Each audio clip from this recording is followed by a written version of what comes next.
দীর্ঘ ৯ দিনের ছুটি শেষে কাল খুলছে অফিস। প্রিয়জনের সাথে ঈদ করে কর্মস্থলে ফিরছে মানুষ। সকাল থেকে ভিড় দেখা গেছে কমলাপুর রেল স্টেশন, সদরঘাট এবং আন্তজেলা বাস টার্মিনালগুলোতে। এদিনও রাজধানী ছাড়তে দেখা গেছে অনেককে। বিশ্বমানের থার্মিক্স রড, সালাম স্টিল থার্মিক্স, দেশের একমাত্র থার্মিক্স রড।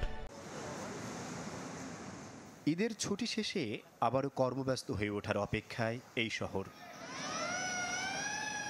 নারীর টানে যারা ফিরে গিয়েছিলেন বাড়ি, তারাই এবার ঢাকায় ফিরছেন পেটের টানে। ফিরতি পথের এমন যাত্রীদের অনেকেই নেমেছেন সদরঘাট লঞ্চ টার্মিনালে। জানান, পথে ভোগান্তি পোহাতে হয়নি একেবারেই, ছিল না বাড়তি ভাড়া আদায়ের অভিযোগও। যাত্রীদেরও কোনো অতিরিক্ত ভাড়া এবার নিতে তেমন একটা দেখি নাই। তবে এবার আমার বয়সে অতীতের চেয়ে খুব ভালোভাবে আমরা আসতে পেরেছি। অতিরিক্ত যাত্রী বলতে যাত্রীর সামান্য কিছু চাপ ছিল, ওঠার সময় দেখলাম ভালোই চাপ ছিল। পরবর্তীতে সেনাবাহিনীর তত্ত্বাবধানে ওখানে লঞ্চগুলো দ্রুত ছেড়ে দেওয়া হয়েছে।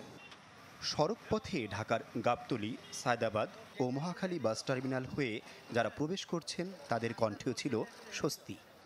রাস্তাঘাটে আগের তুলনায় জ্যাম অনেক কম, স্বস্তি আছে রাস্তাঘাটে। ভাড়াও তেমন কম, আগের মতো বেশি না। আমি কোনো রাস্তায় জামটাম পাই না, আমি রাস্তা পুরোটা ক্লিয়ার পাইছি।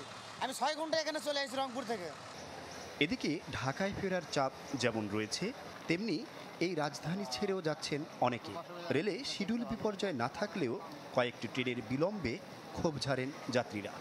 যাওয়াটাও খুব নির্ঝঞ্ঝাট বাজে গেছি, ফেরার সময়ও ঠিকঠাকভাবে আসছি।